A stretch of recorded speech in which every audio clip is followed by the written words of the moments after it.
దయ్యం ఒకరోజు ఇంట్లో కూర్చొని ఆలోచిస్తూ ఉంటుంది. మా నాన్న నన్ను ఈ డీజే అప్పగించి వెళ్ళారు. నేను ఈ డీజేని మా నాన్నకన్నా పెద్ద సక్సెస్ చేస్తా అని చెప్పాను. కానీ ఈ డీజేలో ఏమీ రావడం లేదు. ఒక్క ఆర్డర్ కూడా నేను ఇంతవరకు తెచ్చుకోలేకపోయాను అని దయ్యం బాధపడుతూ ఉంటే దయ్యం ఫ్రెండ్ అయిన బుజ్జి పిచ్చుక దయ్యం దగ్గరకు వస్తుంది.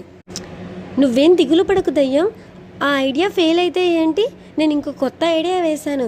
ఈసారి ఎలా అయినా సరే మనకి డీజేలో చాలా మంచి ఆర్డర్లు వస్తాయి అని బుజ్జి పిచ్చుక దయ్యంతో చెప్తుంది.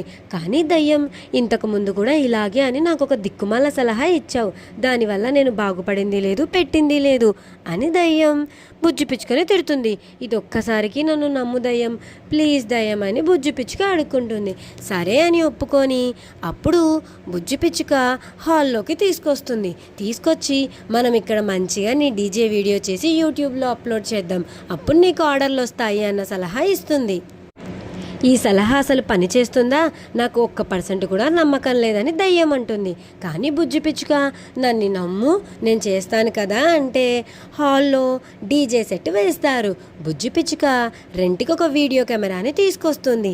దీంట్లో చక్కగా వీడియోలు తీస్తాను, మనం యూట్యూబ్లో పెడదాం, నువ్వు ఈజీగా నీకు ఆర్డర్లు వస్తాయి అని బుజ్జి పిచ్చుక దయ్యానికి చెప్తుంది.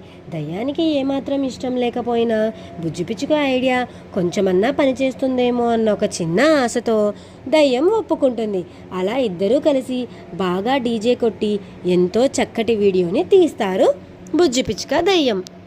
అలా వీడియో తీయడం చక్కగా అయిపోయిన తర్వాత దయ్యం వాళ్ళ నాన్నతో మాట్లాడుతూ ఉంటుంది. వాళ్ళ నాన్న మన డీజే బాగా జరుగుతుంది కదా, ఎన్ని ఆర్డర్లు వచ్చాయి అని దయ్యాన్ని అడుగుతాడు. అప్పుడు దయ్యం వాళ్ళ నాన్నకి అబద్ధం చెప్తుంది, నేను బాగా చేయడం లేదు అంటే వాళ్ళ నాన్న ఎక్కడ కోపడతాడో అని. అలా ఎన్నో అబద్ధాలు దయ్యం వాళ్ళ నాన్నతో చెప్తూ ఉంటుంది. మన దానికి ఎన్నెన్నో ఆర్డర్లు వస్తున్నాయి అది ఇది అని. దయ్యం మాత్రం చాలా బాధపడుతుంది. ఇలా వాళ్ళ నాన్నతో అబద్ధాలు చెప్పాల్సిన సందర్భం నాకు వచ్చింది, నేను సక్సెస్ చేయలేకపోతున్నాను అని. ఇంతలో దయ్యం తన స్నేహితురాలైన చిట్టి పిచ్చుకని తీసుకొస్తుంది. ఏంటి ఎవరు అని అడిగితే అప్పుడు తనకి పెద్ద యూట్యూబ్ ఛానల్ ఉంది, మన వీడియో ఇందులో అప్లోడ్ చేస్తే చాలామంది చూస్తారు, మనకి ఎన్నో ఆర్డర్లు వస్తాయి అని చెప్పి దయ్యాన్ని వీడియోనివ్వడానికి ఒప్పిస్తుంది. తన యూట్యూబ్ ఛానల్లో వీడియో అప్లోడ్ చేయడానికి ఆ చిట్టి పిచ్చుక 10,000 అడుగుతుంది.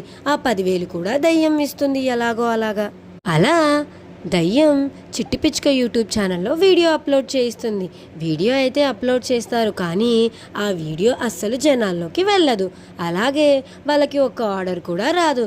దాంతో చిట్టి పిచ్చుక బుజ్జి పిచ్చుక దయ్యం ఎంతో బాధపడతాయి. ఈ ఐడియా